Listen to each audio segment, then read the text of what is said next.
My name is Venkatesh Nagan. I realized halfway through my career that names like Venkatesh don't work. I did an analysis. There was a guy called Jayatirth Rao. He became the MD of Citibank. And somewhere in the early stage of his career, he changed his name to Jerry Rao. Jerry sounds good, you know. Rana Talwar, Vicky, short names, 3-4 letters. So I changed my name to Venki. Because in any case, the Chinese were not going to get Venkatesh. So I'm known around by my first name as Venki. I got the opportunity to work in Hong Kong and China, did the length and breadth of China, sourcing factories, searching for factories, looking for the factory which makes underwear for free.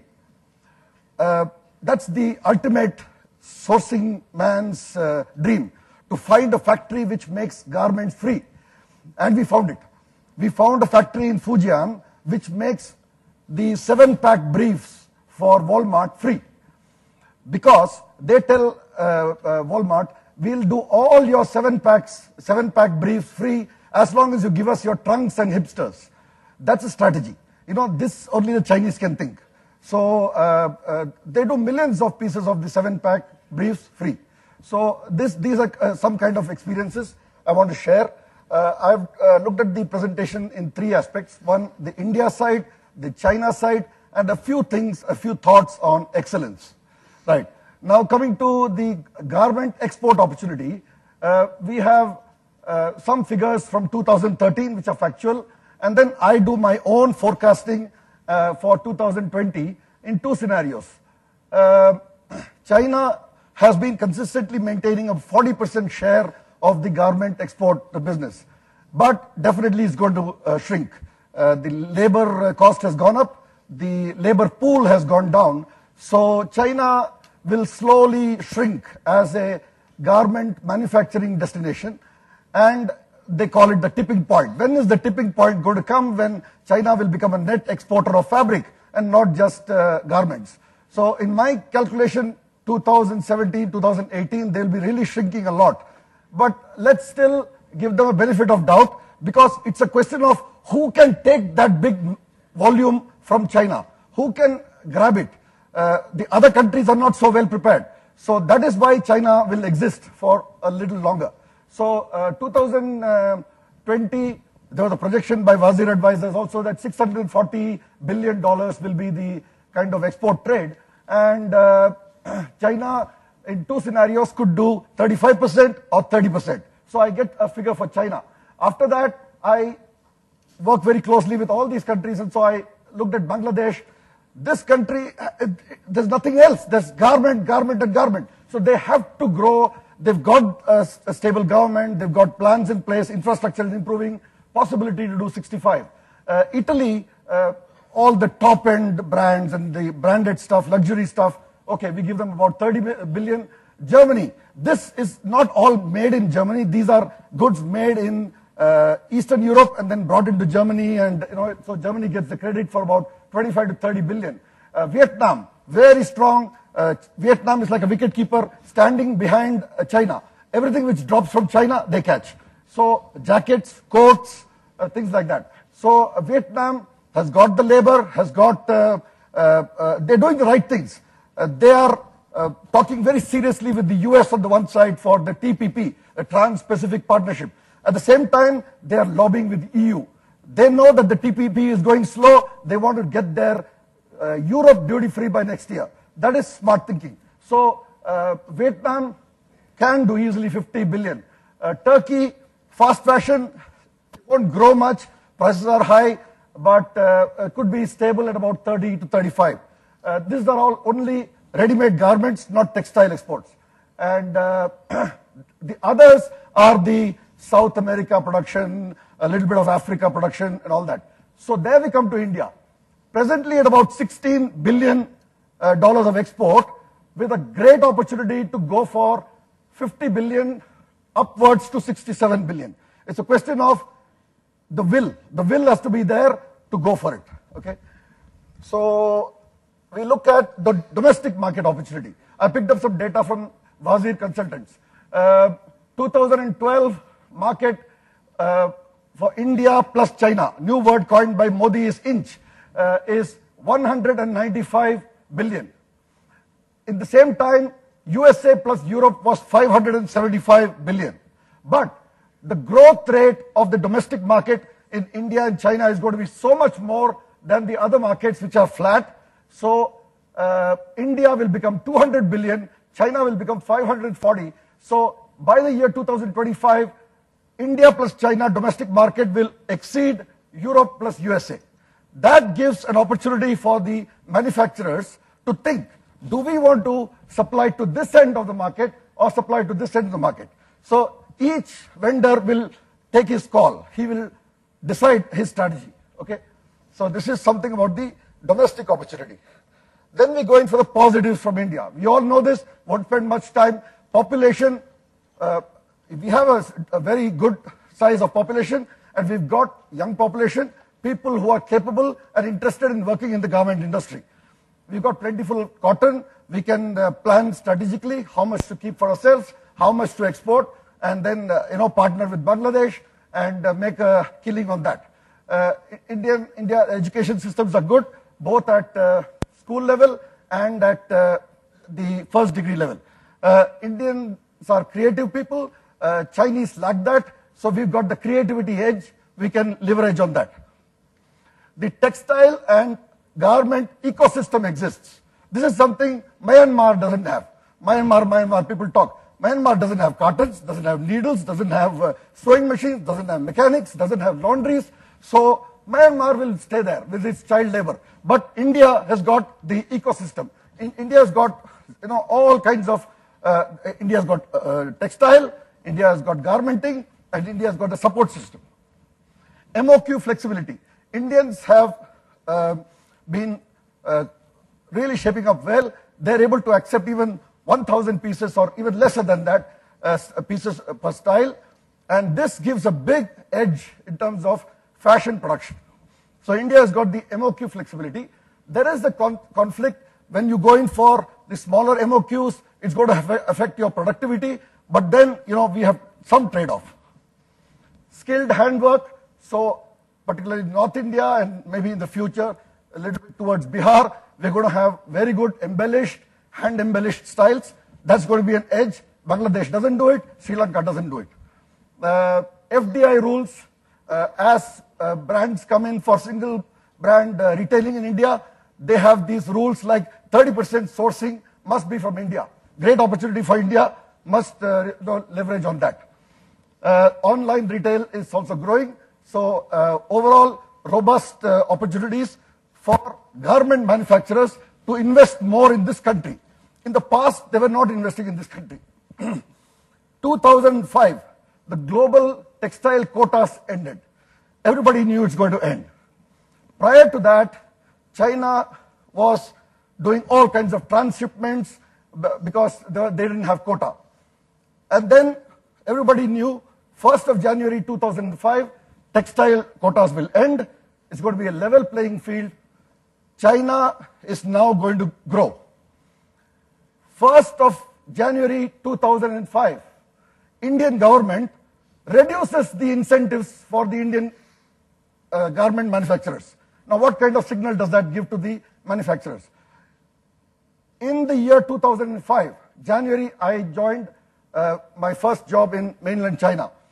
And I just stood, I was in the right place at the right time, like standing on an elevator, and then 300% growth. My boss said, damn good. I said, I didn't do anything.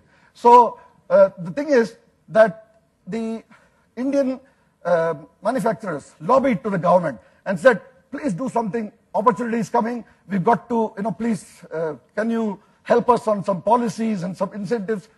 So the Indian government decided to have an emergency meeting of the Textile Policy Committee. And after 4 months, that means in about April 2005, they actually sat down to meet. So, this kind of lack of agility, lack of government support, incentives, these are the kind of things which pulls back the Indian industry. India, just like China, is actually a private sector story. It's the private entrepreneurs who've done well, but if the government gives that extra support, then the industry can really go up. The concerns for India: productivity, agility, discipline, wastage in manufacturing, risks in domestic sector payments. Now, productivity, yes, lot more can be done on training, on basically it all comes from training. And later I will also suggest that we should engage with consultants from Korea or from Hong Kong. These are the kind of people who are very good at engineering and productivity improvements. I have worked with Korean technicians in a blazer factory. I really learned a lot. So I think on productivity, we should engage with experts. On agility, it's agility for the factory people as well as for the government. Discipline. I've stayed abroad a little bit and worked and met a lot of Indians overseas, particularly in Bangladesh, and you will not believe, the Indians abroad are much more disciplined than the Indians back home. It's a strange thing. The moment you go there, you become so much more disciplined. You're on time and you're working hard. And on August 15th, we go to the Indian High Commission, we salute the flag. I mean, all kinds of nationalism, pride, and it all comes out. But when you're back home, it's not really the same. Wastages in manufacturing is a big drawback. It's pulling down the industry.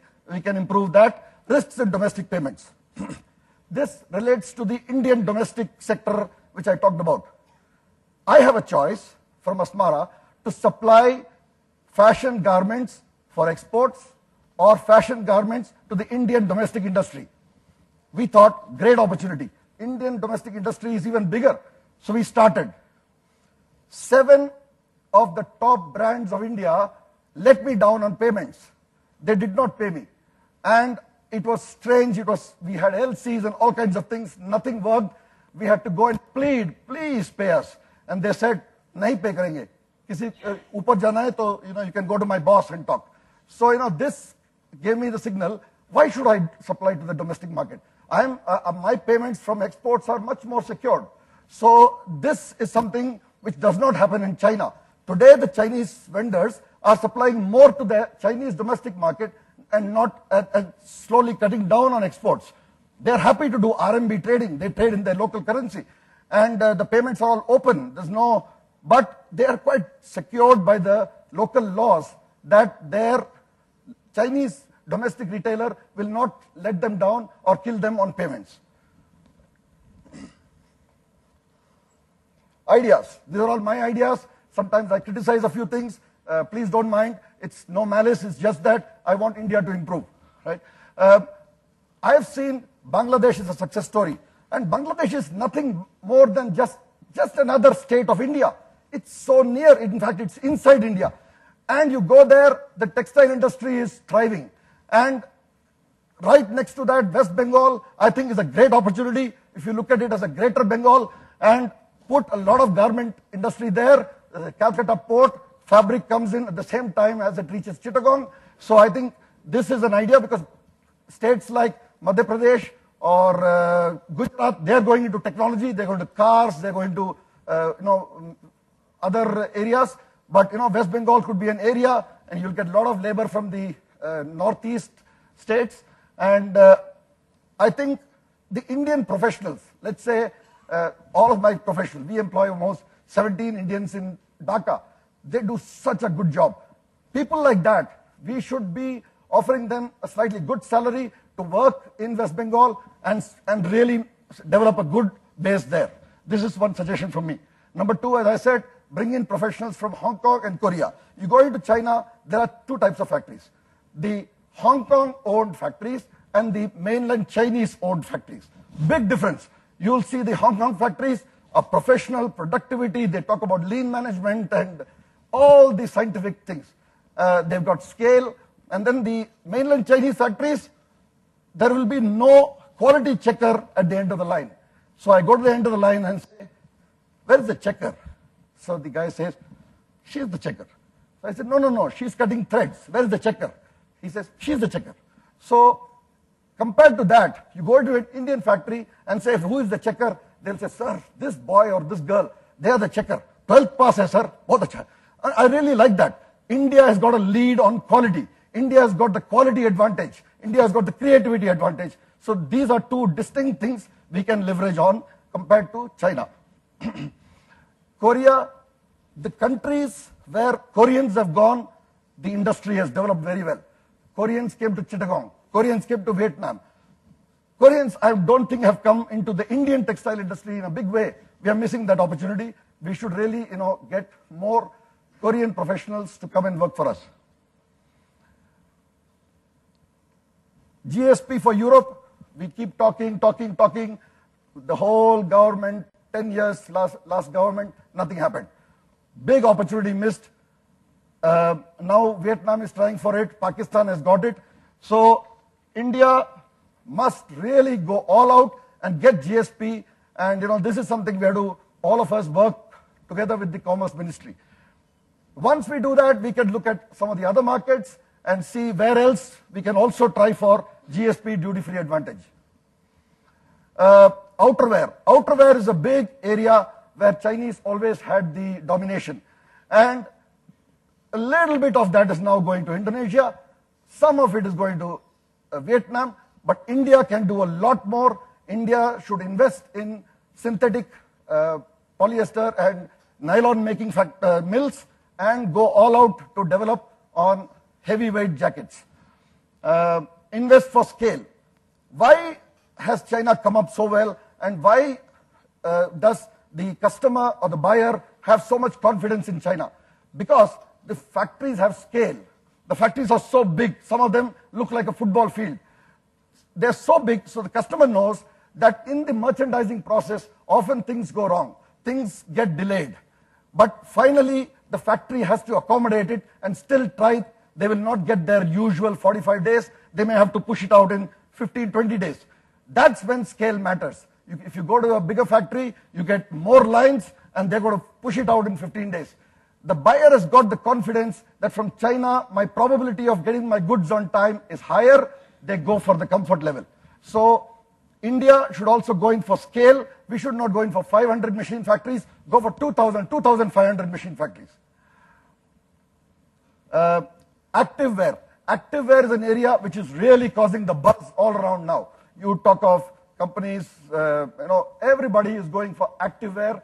Activewear is, synthetic, nylon spandex, poly spandex, knitted activewear which you wear to do yoga, to go to the gym. So this is, really on fire, this industry, this part of the segment. And every big retailer has a corner now for activewear. But India is not a big player on activewear other than seamless.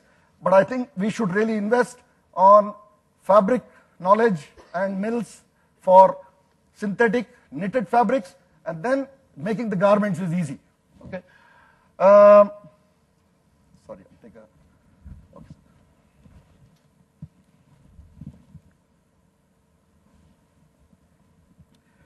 Find disruptive initiatives. Companies like Apple, they disrupted the industry by doing something totally different. We tried that in our company. The normal lead times in manufacturing are like 90 days. You want to improve it, you go for 70, 60, 45. Now we are offering our customers 30-day lead times. 30-day lead times out of India. This is a disruption. Now we get calls from our competitors. Kya kar rahe ho yaar? So I said, that's it. That's what I want. I want more such calls. You have to shake up. So how do we do this? We first have to go and convince the textile mills, the same suppliers who used to give me for fabric in 45 days, now has to give me the fabric in 15 days. Work, collaborate, talk, discuss, cajole. Now we get fabric in 15 days, and we get a production, and we really partnered with our garment vendors, 15 days. 30 days for orders which are called chase orders, where you chase a trend, a new trend, you chase it 30 days. Of course, the goods go by air, that's at the customer's cost, But this is a disruptive initiative. I think it's possible, and those of you who are interested, I can convene a meeting with my core managers who are achieving this, and we would like to share it with you.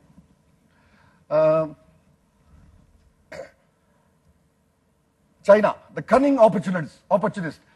Pre-quota, they used to transship from Singapore, from Dubai, just change the cartons, change the labels. The care label already says made in Singapore. It was made in China, already everything is ready. They just had to change the cartons, ship it to the US. Number two, post-quota, there was no more quotas, but there is duty, import duty. So they again transship the goods for Europe via Cambodia. So LDP, they've set up a lot of importer operations in US. So the goods come in through transshipment countries. It's their own company which will clear the customs and supply LDP. So duty is a differentiator. The duties into USA are 18 to 32%. So game changer, Chinese can do it. Good government incentives. The export incentive is close to 12 to 17%, depending on the category. China is slowly changing because of the shrinking labor force.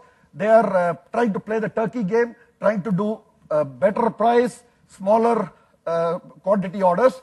But till the time other countries take a bigger share, they are forced to do some of the bigger orders as well. They are also doing a lot of exports to ASEAN countries. We have not even thought about that market. China is an opportunist. They are always looking for resources. They want resources. They are deeply into Myanmar already because Myanmar has got water. They are deeply into Africa because Africa has got minerals. So Chinese are smart. China is deeply into India, and they want a big part of our India story. That's why their premier is here. And he is investing $108 billion or more. And they're going to be quite wealthy. We didn't get anything from the China success story. India didn't gain anything. So Chinese are much ahead of us. They're doing a lot of acquisitions of retail brands in Europe. They've got denim brands. They've acquired 27 to 30% share in Tom Tailor in Germany. So, the Chinese are absolutely into strategy. Shadow factories. Talking a little bit about compliance. China doesn't care about compliance. Every big factory has 7 shadow factories in 3 or 4 lanes behind. And all the manufacturing happens there. Those are hellholes. They're not good factories. And in a compliance seminar, one guy asked the question, as per your laws, prison labor is not allowed, right? So the speaker said, yes. No, you cannot imprison your labor. That means you cannot lock the factory doors and make your workers work. So then he asked a corollary to that. But can I manufacture in prisons? So the speaker was an eminent guy from Sears, USA. He got confused what to say. I went once with my quality controller because 7,000 pieces of my jackets were subcontracted to a prison. So I was an Indian national, so I cannot go inside. I stood outside the prison. I sent my QC inside. He did a QC. It was a big factory with 450 machines, every line 45 machines. They're making beautiful down jackets. He brought me the shipment sample. I said, wow, this is great. Because China has a lot of manpower, a lot of population, they have a lot of people in prison. So they make wonderful down jackets, and those people are there for long term. So, they are very skilled and trained. I asked my QC that, if you find a quality problem, did you find somebody coming behind you with a screwdriver to threaten you? He said, no, sir, everything is fine. Look at the quality. Lessons to learn from China, networking, Guangxi. So networking and, you scratch my back, I scratch yours with the government, with other vendors. It's a complete network of Guangxi. Everything works on that. And we have to learn from them to be selfish. The Chinese factory wants to make a profit on every order, on every style. No compromise. Be hard. I was listening to Saurav Ganguly's talk at IIM Calcutta recently. And he says, Indians are good individual players, good, beautiful batsmen, but we just lose. So we have to stop being soft, because Ganguly was the first guy to bring in that kind of mindset in the Indian team. We have to develop barriers to exit. If you have good scale, your customer is not going to leave you. And in China, there's no long term, which is true in business. In business, 3 years is short term, 6 years is 1 year is short term, 3 years is 2 years is medium term, 3 years is long term. Every 3 years, big changes happen. So I feel, looking at beyond 2020 is useless. We have to make quick strategies. We have to talk to the government. The government is open, and we have to get some things pushed through. We have to also study the weaknesses of China. They are weak on design. They are weak on quality. And then, see how best we use that to our advantage when we talk to our customers. China is weak on compliance. We must demand more government incentives. I go to the last short part about excellence, since the theme of the conference was excellence. I was watching a YouTube video, Simon Sinek's Golden Circle. Please try to write down and see this. He talks that companies must know why they are doing the business that they are doing. Why is the most important question. Once you have the why answered, the how and what will come very easily. If you really think about it, the reason Apple succeeds is because they've got their why very clear. I don't know if any of you have had a chance to listen to Dr. Pawan Agarwal of the Dabbawalas, Mumbai Dabbawalas. Mumbai Dabbawalas is an organization 125 years old, and they supply lunch. They can take the lunch from people's homes at 9 a.m., deliver it before lunch at Nariman Point or wherever, and take back the empty boxes back home and deliver. They have a failure rate of 0.006%. Now, somebody came and told them that you qualify for Six Sigma. They said, sir, we don't know what is Six Sigma. We just think our customer is God. Customer must not miss his lunch. We just do our job. That is the why. They've got their why. The why, customer is God. So something like that, so excellence comes when you've got your why answered. Number two, success does not lead to happiness. Happiness leads to success. So provide a happy place for your workers and for your staff. So that is going to automatically bring in success. And excellence is not an act, but a habit, something we do repeatedly. And such good habits are automatically going to lead to excellence. Thank you.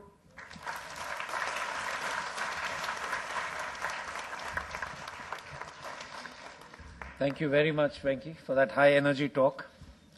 Next year, I think we need to ask Kesarji to plan for you in the afternoon. I'm sure everybody is wide awake and alert. Thanks for sharing your China experiences with us. Questions from the audience, please.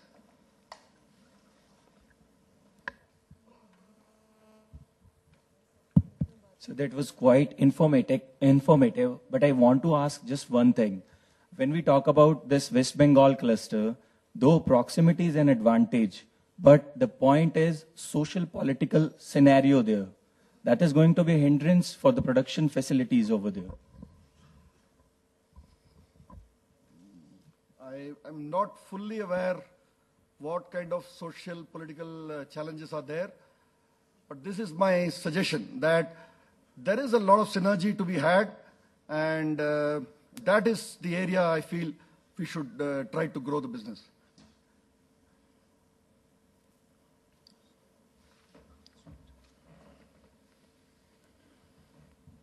Mr. Venki, during your presentation, there was a number crunching in which you told that India domestic market is going to be roughly 220 billion by 2020. Yes.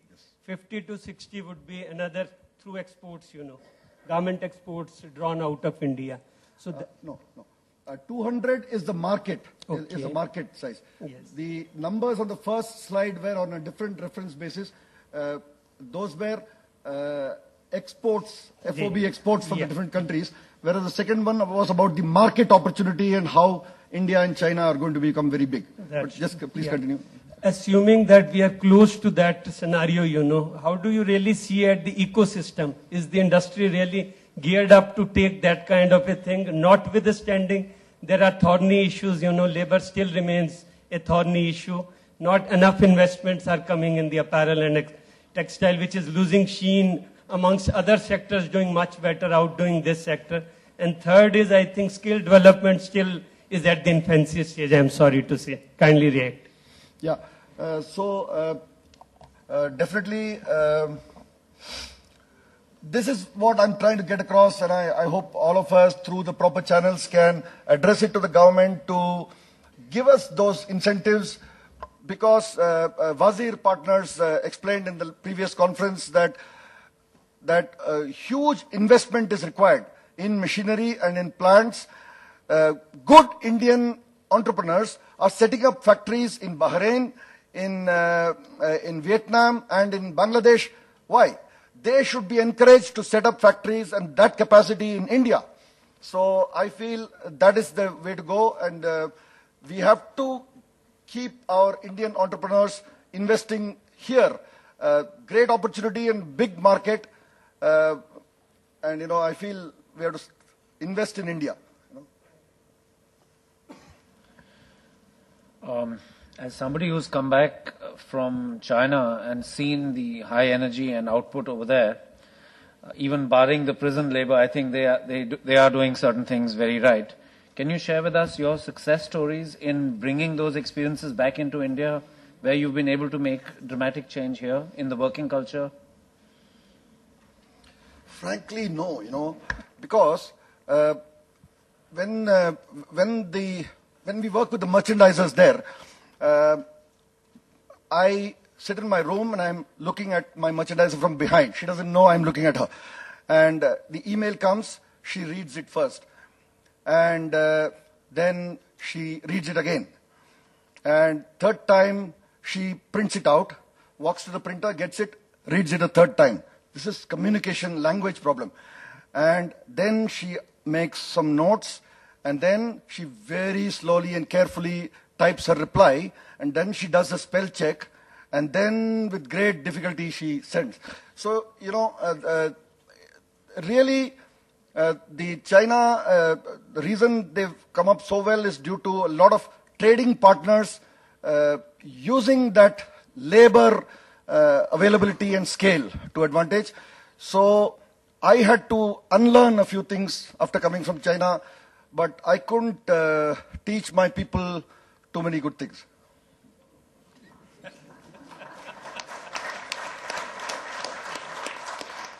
Sorry, we can empathize with that, because I think a lot of us struggle with the work culture that we work with. So we were hoping that there was something that has worked. Okay. Sir, political and social system of excellency in China and India, what will be difference finding even better? Your experience is quite vast. Social and political system of, administrative system of the China and India, Yeah. excellency or whatever. It's mainly the government incentive for investing in the industry, and because land is free, loans are available plenty, bank never follows up for repayment of the loan, so much of support they have, and you know, no big pollution standards, so you know, that's why the industry really grew very nicely. Government support is there. For the last 20 years, the government wanted exports. The population was at the right stage to be engaged in garmenting.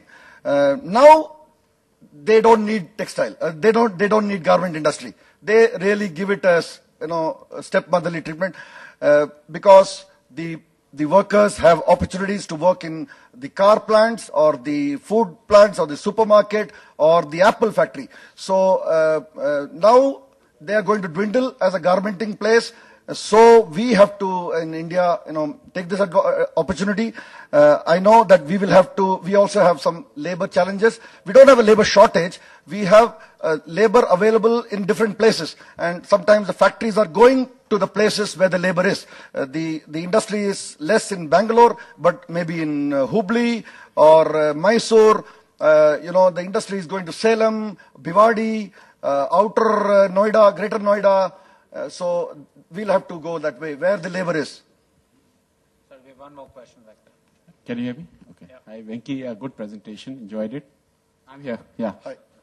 So one, I wanted a piece of advice from you. So if I was wanting to get into business in India, would I set up a buying house or a garment factory? What would you recommend? Which is the better opportunity, frankly? It's a great question coming from a student here. Thank you. Thank you. Okay. I tell you, the margins you will make in the factory will be better than what you make in a buying office. More details I can give you, but both are not enormous, but still in the factory it is better.